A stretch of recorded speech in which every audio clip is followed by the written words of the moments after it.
हैं कि बाबा साहब को जो इतिहास है उसे प्रकाश में लाया जाना बहुत ज़्यादा आवश्यक है और उसके लिए जो नई संसद भवन है ये बहुत ही अच्छा माध्यम है कि जब बच्चे, आने वाली पीढ़ी जब नई संसद भवन का नाम लेंगे तब तक बाबा साहब का नाम लेंगे और जानने का प्रयास करेंगे कि आखिर में कौन था ये व्यक्ति।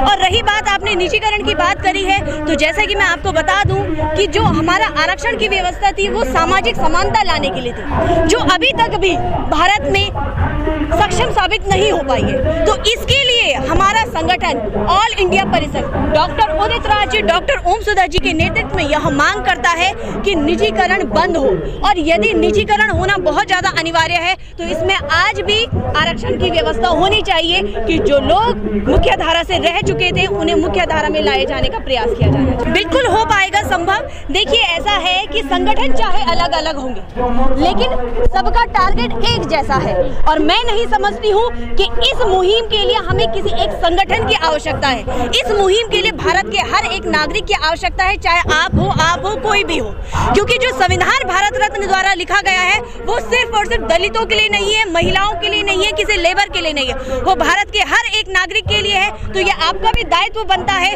कि जिस व्यक्ति ने आपको नियम कानून का संविधान दिया है आप भी उसके लिए अपनी आवाज उठाई। तो इस काम के लिए किसी विशेष संगठन की कोई आवश्यकता नहीं है। लेकिन यहाँ पे जो SC/ST सांसद हैं 138 उनमें से तो एक भी नहीं आया है आपके साथ। जी बिल्कुल, इस बात का हमें बड़ा मलाल रहेगा, लेकिन मैं आपके चैनल के माध्यम से सभी राजनेताओं को बता देना चाहूंगी कि आज जिस कुर्सी पर आप बैठे हैं वो कुर्सी सिर्फ और सिर्फ बाबा साहब की बदौलत आपको मिली है। तो बहुत ज्यादा आवश्यक है कि हर एक अधिकारी, हर एक नागरिक, हर एक राजनेता कि वो आगे आए और बाबा साहब के हक की लड़ाई यहाँ पर लड़े। ये बाबा साहब के लिए बहुत बड़ी श्रद्धांजलि साबित होगी। बिल्कुल सत्ता में नहीं है क्योंकि उसके बहुत सारे कारण है।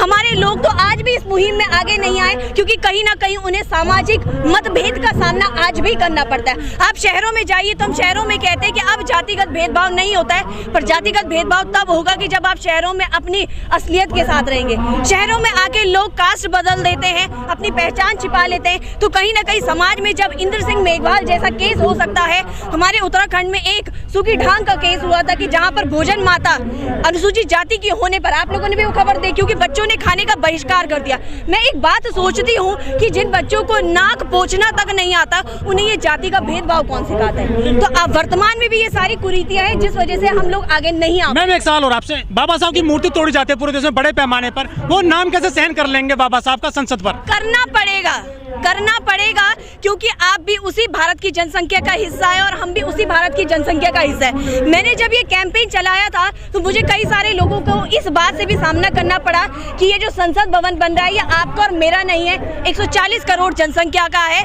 तो आपके चैनल के माध्यम से मैं उनको ये बात बता देना चाहती हूँ कि उसी 140 करोड़ जनसंख्या का हिस्सा हम भी है।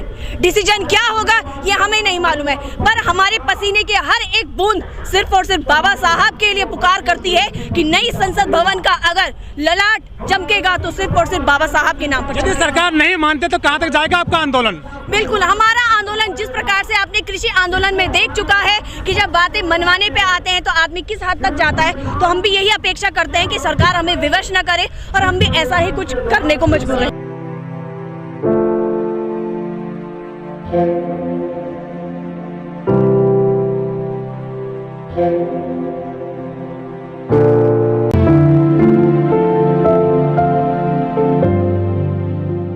बिल्कुल ये संभव है क्योंकि जब जनमानस की आवाज होती है तो हर काम संभव होता है। ये आपने 3 कृषि कानून में भी इसका असर आपने देखा होगा।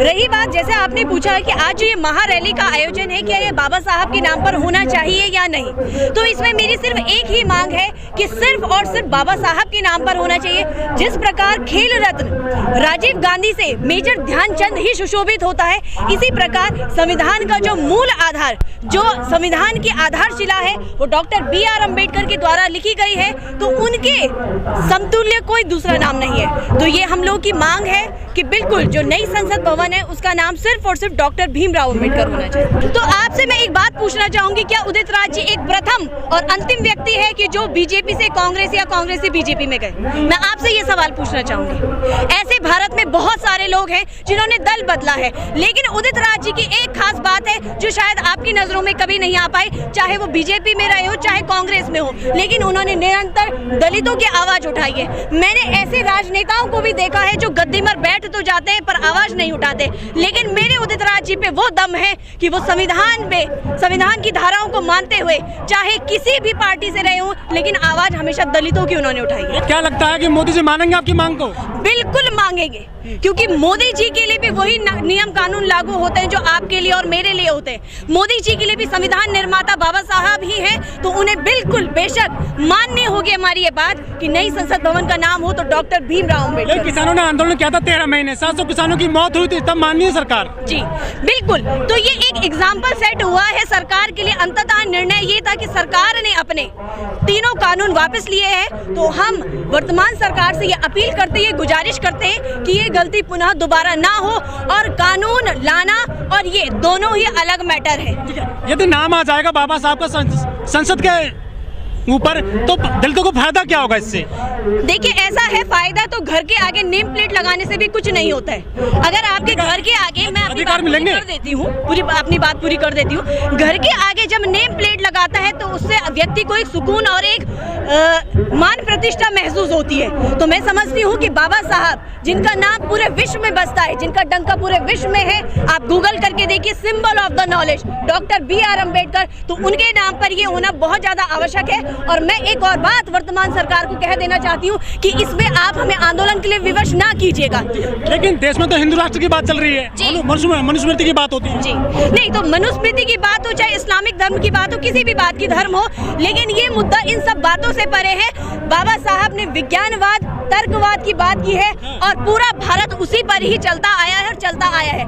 मनुस्मृति की जहां पर आपने बात की है, तो आप कोई मर्डर कर दीजिए, मर्डर का निर्णय कभी भी मनुस्मृति से नहीं लिया गया है, ना लिया जाएगा। बिल्कुल संविधान बदलने की बात हो रही है, बात तो बहुत कुछ होती है, लेकिन होता वही है जो संविधान के दायरे में होता है, और जो संविधान के दायरे में होगा वही आपके लिए भी लागू होता है, मेरे लिए भी लागू होता है और तत्कालीन सरकार के लिए भी वही लागू। कुछ लोग कह रहे हैं कि गोलवलकर के नाम पे रखी जाएगी संसद का नाम, आपको कैसे पता चला ये?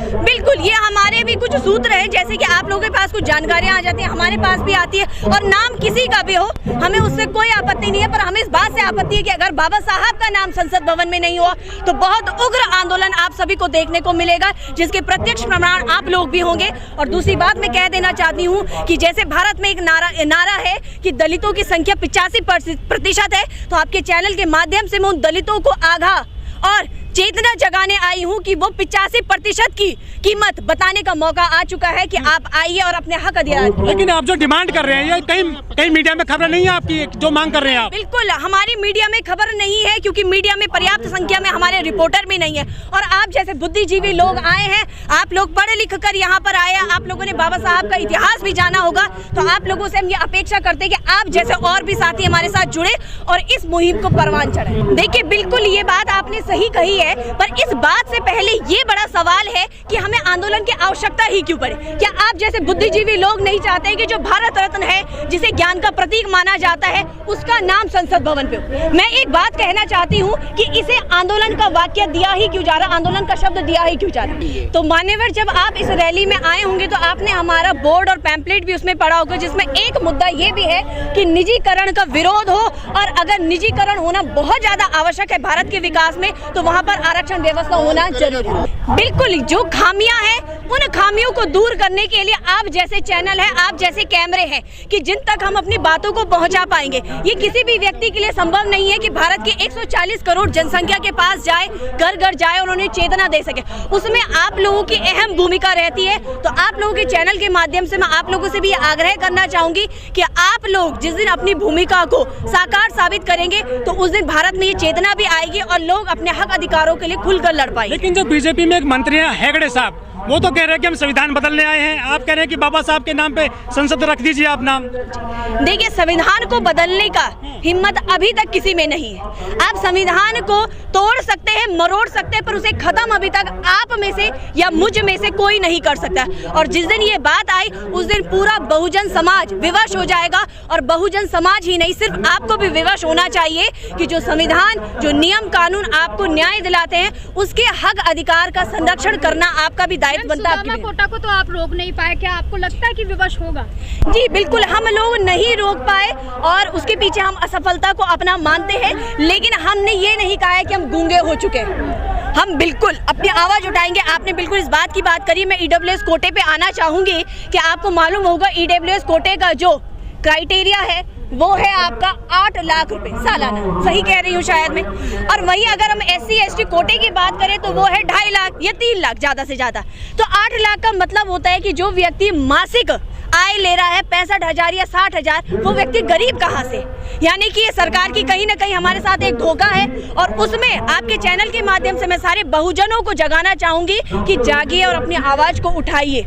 आपकी आवाज़ डॉक्टर उदित राज बने हैं, उनकी आवाज को आपकी आवाज की सहायता है। किस तरह से आप कैंपेन चला रहे हैं इसके लिए? जी बिल्कुल, हमारे संगठन का नाम है ऑल इंडिया परिसंघ SC ST OBC माइनॉरिटीज, इसमें सभी इसके अंतर्गत आते हैं। और लोगों के अंदर चेतना जगाने का हमने काम किया है, उसी का ही प्रमाण है। मैं उत्तराखंड से हूँ और उत्तराखंड के साथ ही भारत के 28 राज्य के लोग यहाँ पर आए हैं, प्रतिनिधित्व कर रहे हैं। तो ये दिल्ली की बात है, ऐसा ही कुछ हमारे हर राज्य में चल रहा है। हर राज्य में अखिल भारतीय परिसंघ का डंका बजता है और लोग हमारे साथ जुड़ते हैं।